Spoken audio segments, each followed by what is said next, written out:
मित्रों, आज हम आपके समक्ष लेकर आए हैं हनुमान जी के जन्म की कथा।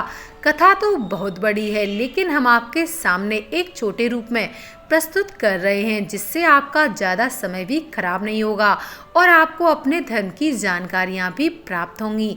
श्री राम भक्त हनुमान जी की शक्तियों और चमत्कारों के बारे में कई किस्से और कहानियां मौजूद हैं, लेकिन क्या आप जानते हैं कि अंजनी पुत्र हनुमान जी का जन्म कैसे हुआ था?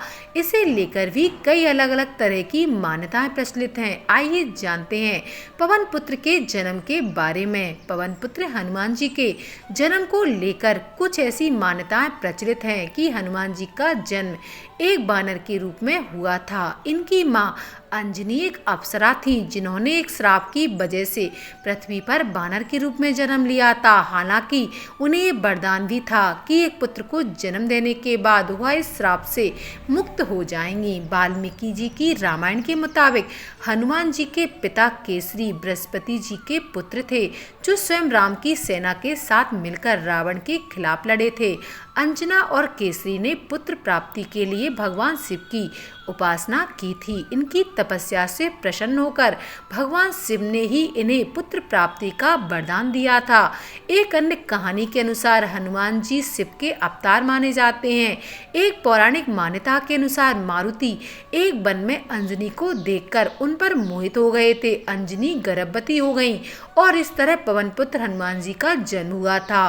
और दूसरी कथा कुछ इस प्रकार है कि वायुदेव ने अंजनी के कान के रास्ते से शरीर में प्रवेश किया था और वह गर्भवती हो गई थी। एक कहानी में ऐसा भी बताया जाता है कि महाराज दशरथ ने पुत्रेष्टि यज्ञ से प्राप्त हवि अपनी तीनों रानियों में बांटी थी। इस हवि का एक टुकड़ा गरुड़ जी उठाकर ले गए और वो टुकड़ा उस स्थान पर गिर गया जहां अंजनी माँ पुत्र प्राप्ति के लिए तपस्या कर रही थी।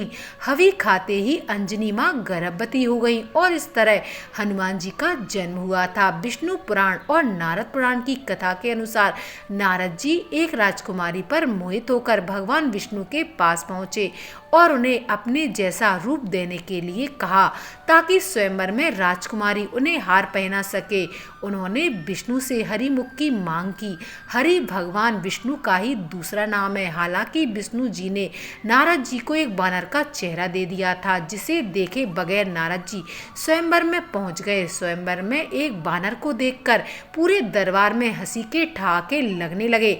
नारद जी बर्दाश्त नहीं कर पाए और उन्होंने विष्णु जी को श्राप दिया कि एक दिन विष्णु एक बानर पर निर्भर होंगे।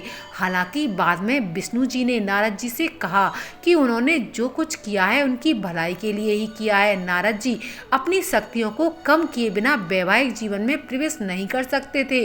उन्होंने कहा कि संस्कृत में हरि का दूसरा अर्थ बानर ही होता है। ये जानने के बाद नारद जी अपना श्राप वापस लेना चाहते थे, लेकिन विष्णु जी ने कहा कि उनका यही श्राप एक दिन वरदान बन जाएगा। कालांतर में हनुमान जी का जन्म होगा, जो भगवान शिव का ही एक रूप होंगे और उनकी सहायता लेकर प्रभु श्री राम रावण का वध करेंगे। तंत्र मंत्र में हनुमान जी की पूजा एक सिर, पंच सिर और एकादश सिर, संकट मोचन, सर्वहितरत और रिद्धि सिद्धि के दाता के रूप में होती है। आनंद रामायण के अनुसार हनुमान जी की गिनती 8 अमर देवों में होती है। अन्य 7 का नाम कुछ इस प्रकार है: अश्वत्थामा, बलि, व्यास, विभीषण, नारद, परशुराम और मार्कंडे। दोस्तों, यदि आपको वीडियो अच्छी लगी हो तो प्लीज़ वीडियो को एक लाइक ज़रूर करें, चैनल को सब्सक्राइब करें। वीडियो के अंत तक बने रहने के लिए आप सभी का धन्यवाद।